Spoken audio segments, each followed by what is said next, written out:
मैया नवरात्रों में मेरे घर भी चली आना। मैया नवरात्रों में मेरे घर भी चली आना। दर्शन की इच्छा है मुझे दर्श दिखा जाना। जय मां अम्बे। हरे कृष्णा। आप सभी भक्तों का दिन शुभ और मंगलमय हो। आज हम चैत्र मास महात्म्य में देवी भागवत पुराण के 17वें दिन की महात्म्य कथा का श्रवण करेंगे। हमारे चैनल पर नवरात्रि की कथाओं का भी श्रवण जरूर कीजिएगा। तो आइए आज की महात्म्य कथा का शुभारंभ करते हैं। जय श्री गणेश। महिषासुर आगे कहता हुआ बोला, मंदोदरी की एक छोटी बहन थी। उस सुंदरी कन्या का नाम इंदुमती था। जब वह सौभाग्यवती कन्या विवाह के योग्य हो गई, तब राजा चंद्रसेन ने उसके लिए स्वयंवर रचा। उस सभा मंडप में देश देशांतर के राजा उपस्थित हुए। इंदुमती ने किसी एक शक्ति संपन्न राजा के गले में हार डाल दिया। वह नरेश बड़ा ही सुंदर, कुलीन एवं सुशील तथा संपूर्ण शुभ लक्षणों से युक्त था। उसी समय मंदोदरी पर काम के बाण असर कर गए। वह आतुर हो उठी। इतने में ही किसी एक शूद्र नरेश पर उसकी दृष्टि पड़ गई। वह बड़ा ही दुष्ट था, किंतु उसके सर्वांग में चतुरता भरी हुई थी। दैववश राजकुमारी के मन में वह जच गया। तब सुंदरी मंदोदरी ने अपने पिता से कहा कि हे पिताजी, आप मेरा भी विवाह कर दीजिए। आज इस स्वयंवर के अवसर पर मद्र देश के राजा को देखकर मुझे ऐसी इच्छा उत्पन्न हो गई है। पुत्री की इस बात को सुनकर राजा चंद्रसेन मन ही मन हंसे और उस कार्य की व्यवस्था में लग गए। मद्र देश के राजा चारुण देशन को घर पर बुलाया और वैवाहिक विधि संपन्न करके अपनी कन्या मंदोदरी उसे सौंप दी। दहेज में बहुत सा सामान दिया। चारु देशन भी उस सुंदरी कन्या को पाकर अत्यंत हर्षित हो अपने घर चला गया। रानी सहित राजा चंद्रसेन की मन की जलन भी शांत हो गई।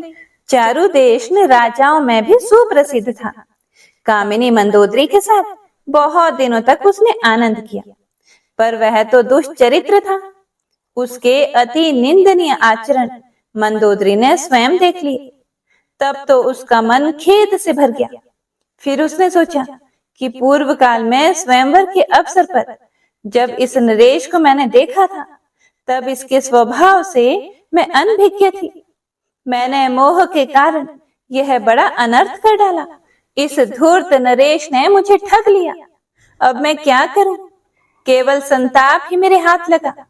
यह चारु देश अत्यंत निर्लज्ज, निर्दयी और धूर्त है। ऐसे पति के प्रति प्रेम कैसे ठहर सकता है? आज मेरे इस जीवन को धिक्कार है। आज तक सांसारिक सुख से मैं विरक्त थी।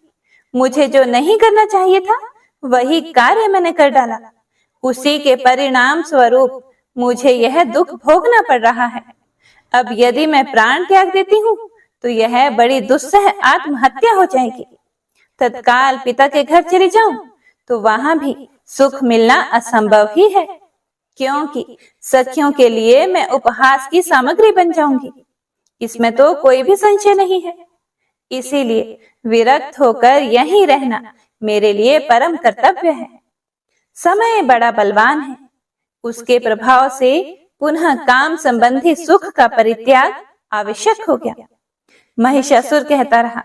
इस प्रकार सोच समझकर वह नारी मंदोदरी दुराचारी पति के घर पर रह गई। उसका प्रत्येक क्षण शोक और संताप से व्यतीत होने लगा। सांसारिक सुख उसके लिए नहीं के बराबर हो गया। इसीलिए हे कल्याणी, तुम भी इस समय मुझ नरेश का अनादर करके फिर कामातुर होकर किसी मूर्ख निंदनीय पुरुष की सेवा में रहना चाहती हो? तुम मेरी सच्ची बात मान लो। स्त्रियों के लिए यह परम हितकारक है। तुम यदि ऐसा नहीं करती हो, तो तुम्हें अपार शोक का सामना करना पड़ेगा।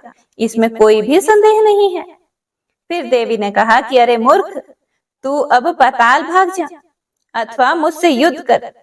तुझे मारने के बाद संपूर्ण असुरों का वध करके मैं सुखपूर्वक यहाँ से चली जाऊंगी। दानव, जब जब संत पुरुषों पर कष्ट पहुंचता है, तब तब उनकी रक्षा करने के लिए मैं देह धारण करके प्रकट होती हूँ। दैत्य, तू निश्चय समझ, मैं अरूपा और अजन्मा हूँ, फिर भी देवताओं की रक्षा करने के लिए रूप और जन्म धारण करना स्वीकार कर लेती हूँ।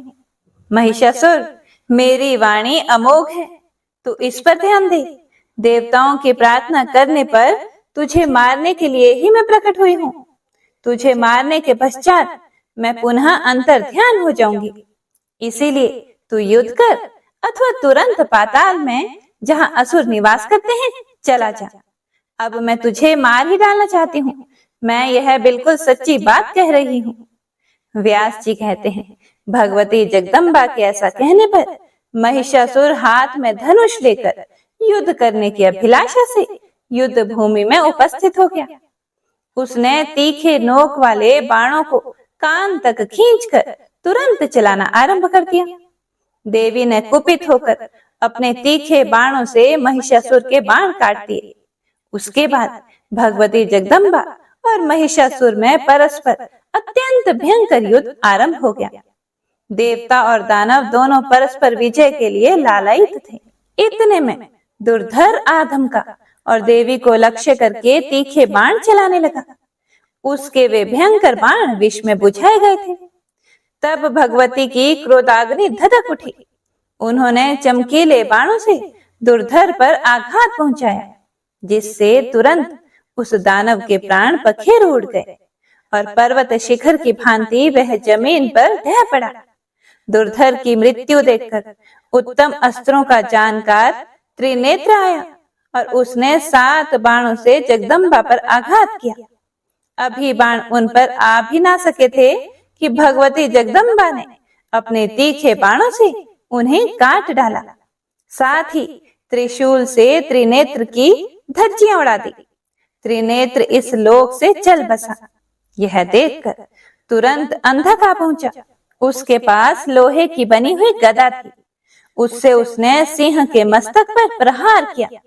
अंधक अत्यंत बलवान योद्धा था, किंतु सिंह ने क्रोध में भरकर उसे नखों से चीर डाला और उसका मांस खाने लगा। इतने राक्षस संग्राम में काम आ गए।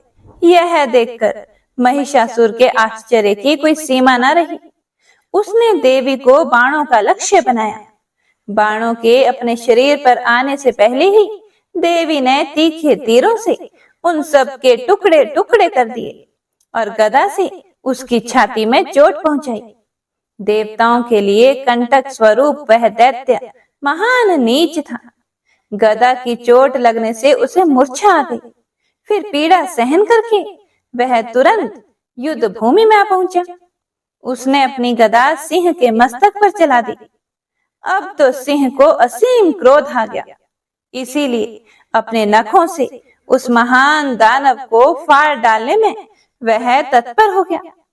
तब महिषासुर भी पुरुष की आकृति त्याग कर सिंह बन गया और उसने देवी के मत वाले सिंह को नखों से चीरने की चेष्टा आरंभ कर दी। महिषासुर सिंह बन गया है, यह देखकर देवी क्रोध से तमतमा उठी। अनेकों तीखे तीर देवी के पास थे, जो ऐसे संघातिक थे मानो क्रूर विषधर सर्प हों। वे महिषासुर पर उन बाणों की वर्षा करने लगी। तब वह दानव सिंह का वेश त्याग कर हाथी बन गया। फिर मनुष्य बनकर उसने हाथ में पर्वत का शिखर उठा लिया और उसे भगवती चंडिका पर फेंकने लगा। जगदम्बा ने अपने चमकीले बाणों से आते ही पर्वत शिखर को तिल तिल कर काट दिया और वे ठठाकर हंसने लगी। तब सिंह उछला और पुनः गजराज बने हुए महिषासुर के मस्तक पर विराजमान होकर अपने नखों से उसे फाड़ने लगा।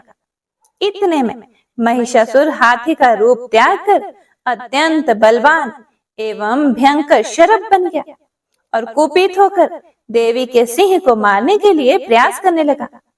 उस दानव को शरभ वेशधारी देखकर देवी क्रोध में भर गई। उन्होंने झट तलवार से उसके मस्तक पर आघात किया। उस दानव ने भी देवी पर चोट की। अब दोनों में अत्यंत भयंकर युद्ध होने लगा। उसने पुनः भैंसे की आकृति धारण कर ली और सींगों से देवी को मारने लगा। उसका वह रूप बड़ा ही भयानक एवं विकराल था। देवी बोली कि अरे मूर्ख, व्यर्थ अभिमान ना कर, युद्ध भूमि में ठहर जा, ठहर जा। मैं तुझे मारकर श्रेष्ठ देवताओं को निर्भय बनाऊंगी। व्यास जी कहते हैं, इस प्रकार कहकर भगवती चंडिका उसी क्षण त्रिशूल उठाकर महिषासुर पर झपटी। उनके इस प्रयास से देवताओं में अपार हर्ष छा गया। वे प्रसन्नता से भरकर देवी की स्तुति करने लगे। उन्होंने पुष्प बरसाना आरंभ कर दिया। उनके मुख से बारंबार विजय की घोषणा निकलने लगी। साथ ही दुंदुभियां बज उठी।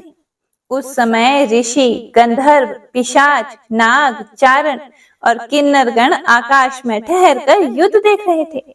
उनके मन में बड़ा आनंद हो रहा था। महिषासुर कपट विद्या का बड़ा ही अच्छा जानकर था। वह अनेक मायामय शरीर धारण करके युद्ध भूमि में भगवती जगदम्बा पर चोट कर रहा था। तब चंडिका ने उस दुरात्मा की छाती पर बलपूर्वक तीखे त्रिशूल से आघात किया। उस समय देवी की आंखें क्रोध से लाल हो उठी थी। चोट लगने पर महिषासुर भूमि पर गिर पड़ा। एक मुहूर्त तक उसकी चेतना लुप्त सी रही, परंतु वह फिर उठ खड़ा हुआ और पैरों से वेग पूर्वक देवी पर प्रहार करने लगा। पैरों से मारने के बाद बार बार ठहाका मारकर हंसता भी था।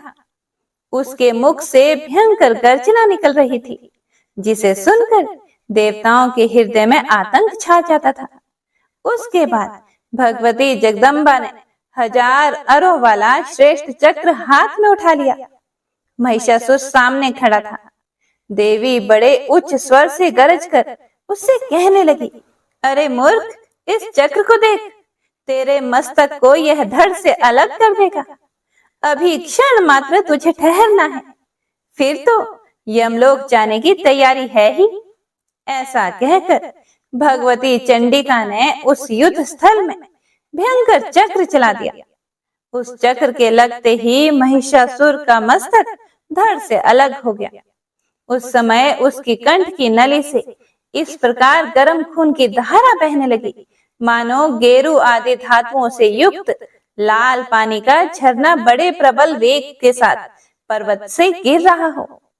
मस्तक कट जाने पर महिषासुर का धड़ चक्कर काटकर पृथ्वी पर गिर पड़ा। देवताओं के मुख से सुख बढ़ाने वाली विजय घोषणा आरंभ हो गई। भगवती के वाहन सिंह में भी अप्रतिम बल था। युद्ध भूमि से भागने में व्यस्त जितने दानव थे, उन्हें वह इस प्रकार खाने लगा कि मानो उसे बड़ी भूख सता रही हो। राजन, क्रूर महिषासुर के मर जाने पर बचे हुए संपूर्ण दानव भय से संत्रस्त हो उठे। उन सब ने पाताल की राह पकड़ ली। उस दानव के चल बसने पर भूमंडल पर जितने भी देवता, मुनि, मानव तथा अन्य साधु पुरुष थे, उनके मन में अपार हर्ष हुआ। फिर भगवती चंडिका भी युद्ध भूमि से पृथक होकर एक पवित्र स्थान में जाकर विराज गई। सुरगण को सुखी करना भगवती का स्वभाव ही है। इसीलिए उन देवी की आराधना करने के लिए वे तुरंत वहां पहुंचे। व्यास जी कहते हैं, महिषासुर का निधन देखकर इंद्र प्रभृति समस्त देवताओं के मन में अपार हर्ष हुआ। वे भगवती जगदम्बा की स्तुति करने लगे। देवताओं ने कहा कि हे देवी, आपकी शक्ति के प्रभाव से ब्रह्मा इस जगत की सृष्टि करने, विष्णु पालन करने तथा संहार के अवसर पर रुद्र नाश करने में सफल होते हैं।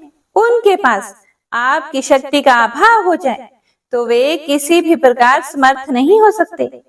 इसीलिए जगत की सृष्टि, स्थिति और नाश का कार्य आपके ही ऊपर निर्भर है। कीर्ति, मति, स्मृति, गति, दया, श्रद्धा, विजया, गिरजा आदि ये सब नाम आपके ही हैं। यह बात इस त्रिलोकी भर में विख्यात है। संपूर्ण जगत को आश्रय देने वाली जगदम्बिके, आपकी इन शक्तियों से पृथक रहकर कौन ऐसा है जिसमें कार्य की क्षमता आ जाए, कोई कुछ भी कर सके। हे भगवती, यह निश्चित है कि धारणा शक्ति भी आप ही हो, अन्यथा जो कच्छप और शेषनाग हैं, उनमें पृथ्वी को धारण करने की क्षमता कैसे आ सकती है। माते, पृथ्वी भी आपसे कोई अतिरिक्त वस्तु नहीं है। यदि ऐसा न माने तो प्रचुर भार से संपन्न यह जगत निराधार आकाश में किस प्रकार ठहर सकता है। जगत के चराचर प्राणियों को भोग प्रदान करना भी आपका ही कार्य है। 7 प्रकृतियां और 16 विकार आपके ही अंश हैं, जिनसे युक्त होने के कारण जीव जगत सदा बना रहता है। इसीलिए जीवदात्री भी आप ही सिद्ध हुई। इसी से आप अपने निज जन देवताओं का जिस प्रकार पालन करती हो, वैसे ही दूसरों का भी पालन पोषण करती रहती हो। माते, बगीचों में विनोद के लिए बहुत से वृक्ष लगाए जाते हैं। बहुतों में फल की संभावना ही नहीं होती तथा बहुतेरे वृक्ष कटु होते हैं और पत्तों से भी रहित होते हैं, परंतु कुशल पुरुष उन अपने लगाए हुए वृक्षों को कभी भी काटने में तत्पर नहीं होते। इसी से आप देवताओं से भिन्न जो दैत्य हैं, उनकी रक्षा के लिए भी व्यस्त रहती हो। देवी, आप सदा करुणा रस से ओतप्रोत रहती हो। जिन मंद बुद्धि प्राणियों के मन में आपकी आराधना का भाव जागृत नहीं होता, उन भूले हुए व्यक्तियों को संसार रूपी सागर में सदा गिरते रहना ही अभीष्ट है। हे चंडिके, आपके चरण कमल से उत्पन्न हुई धूल के प्रसाद से ही सृष्टि के आरंभ में ब्रह्मा अखिल भूमंडल की रचना करते हैं तथा विष्णु और रुद्र को पालन एवं संहार क्रिया में सफलता प्राप्त होती है। जो मनुष्य आपको नहीं भजता, शक्ति की आराधना नहीं करता, वह अवश्य ही मंदभागी है। हे देवी, देवताओं और दानवों के लिए भी वाग देवता आप ही हो। यदि उनके मुख पर आपका निवास ना हो तो सर्वोत्कृष्ट देवता भी बोलने में असमर्थ है। मुख होने पर भी आपसे रिक्त रहकर मानव बोल नहीं सकता। हे भगवती, अद्भुत बात यह है कि शत्रु भी आपके लिए दया के पात्र बने रहते हैं। इसीलिए तो युद्ध भूमि में आपके तीखे तीरों से मरकर वे स्वर्ग के अधिकारी बन जाते हैं, अन्यथा अपने बुरे कर्म के फल स्वरूप तो वे निरंतर नरक में ही पड़े रहते और उन पर सदा आपत्ति ही आती रहती। माते, यह महिषासुर महान निर्दयी था, आपने इसे मारकर इन देवताओं की रक्षा की है। हे जननी, हम मंद बुद्धि जन आपकी महिमा कैसे जान सकते हैं। आपकी गति को यथार्थ रूप से जानने में तो वेद भी असमर्थ हैं। सुप्रसिद्ध प्रभाव वाली अंबिके, आपने जगत में महान कार्य किया, जो इस दुरात्मा शत्रु के प्राण हर लिए। यह संसार का अचिंत्य कंटक था। इस कार्य जगत में अवश्य ही आपकी कीर्ति फैली है। अब कृपा पूर्वक हमारी रक्षा करो। व्यास जी कहते हैं, इस प्रकार देवताओं की स्तुति करने पर देवी ने मधुर स्वर में उनसे कहा, आदरणीय देवताओं, इसके अतिरिक्त भी कोई दुस्साध्य कार्य हो तो उसे बताओ। जब जब देवताओं के सामने कोई अत्यंत दुर्घट कार्य उपस्थित हो, तब तब उन्हें मुझे याद करना चाहिए। मैं शीघ्र ही तुम्हारा संकट दूर कर दूंगी। फिर देवताओं ने कहा कि हे देवी, यह महिषासुर हमारा घोर शत्रु था। आज आपके हाथ यह काल का ग्रास बन गया। इससे हमारे संपूर्ण कार्य संपन्न हो गए। हे जगदम्बिके, अब आप अपने प्रति हमारी ऐसी अविचल भक्ति स्थापित कीजिए, जिसके परिणाम स्वरूप हमारे द्वारा निरंतर आपके चरण कमलों का स्मरण होता रहे। केवल माता ही ऐसी है जो हजारों अपराधों को सदा सहा करती है। इस बात को जानकर मनुष्य आप जगन माता की उपासना क्यों नहीं करते। इस देह रूपी वृक्ष पर 2 पक्षी विराजमान हैं। इनमें निरंतर सख्य भाव वर्तमान रहता है। तीसरा कोई सखा नहीं है जो अपराध क्षमा कर सके। अतः अपने परम सखा रूप आप परमेश्वरी को छोड़कर जीव किसकी कृपा से कल्याण प्राप्त कर सकेगा? देवताओं अथवा मानवों में भी वह प्राणी पापात्मा, मंदभागी और अधम है, जो अत्यंत दुर्लभ देह पाकर भी आपके भजन स्मरण से विमुख है। मन, वाणी और कर्म से बार बार दोहराकर हम यह सत्य कह रहे हैं, हे देवी, सुख अथवा दुख, प्रत्येक परिस्थिति में आप ही हमारे लिए अद्भुत शरण हो। आप अपने संपूर्ण आयुधों द्वारा हमारी निरंतर रक्षा करो। आपके चरण कमल की रज को छोड़कर हमारे लिए और कोई शरण नहीं है। व्यास जी कहते हैं, इस प्रकार देवताओं की स्तुति करने पर भगवती जगदम्बा वहीं अंतर ध्यान हो गई और वहां से पधार गई। यह देखकर देवता असीम आश्चर्य में पड़ गए। जय माता दी। हे प्रिय भक्तों, तो आज की महात्म्य कथा यहीं पर समाप्त होती है। इससे आगे का वृतांत आप सभी भक्तजन अगले अध्याय में जरूर सुनिएगा।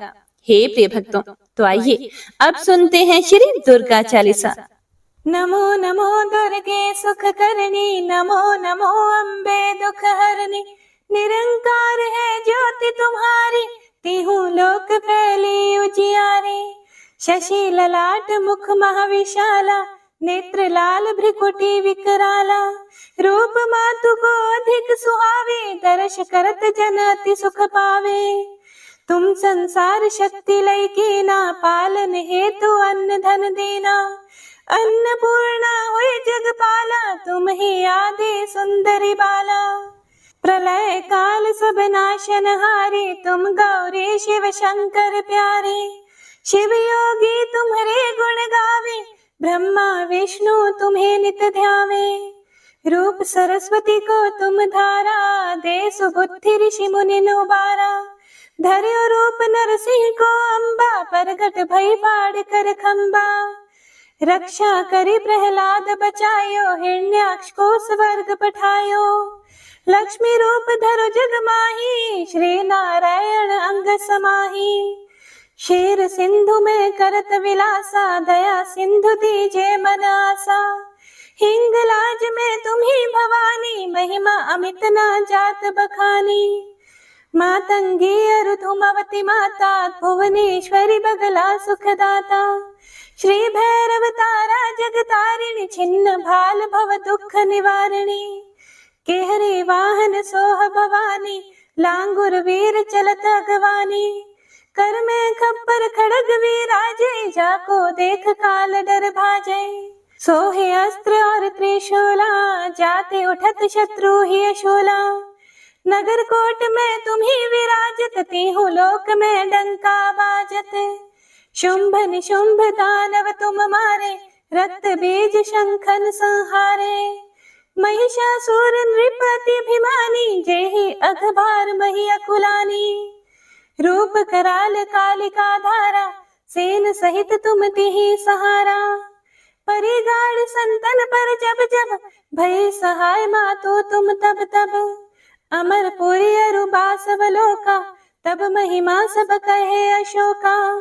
ज्वाला में है ज्योति तुम्हारी, तुम्हें सदा पूजे नर नारी। प्रेम भक्ति से जो यश गावे, दुख दारिद्र निकट नहीं आवे। ध्यावे तुम्हें जो नर मन लाए, जन्म मरण ताको छुट जाए। जोगी सुर मुनि कहत पुकारे, योग न हो बिन शक्ति तुम्हारे। शंकर आचार्य तप कीनो, काम क्रोध जित सब लेनो।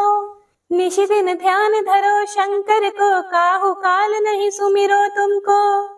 शक्ति रूप का मर्म ना पायो, शक्ति गई तब मन पछतायो।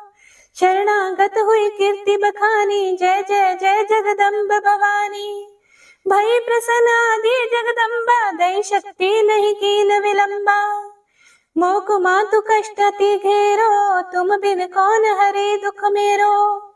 आशा तृष्णा निपट सतावे, रिपु मूरख मोहि डर पावे। शत्रु नाश कीजे महारानी, सुमिरो एक चित तुम्हें भवानी।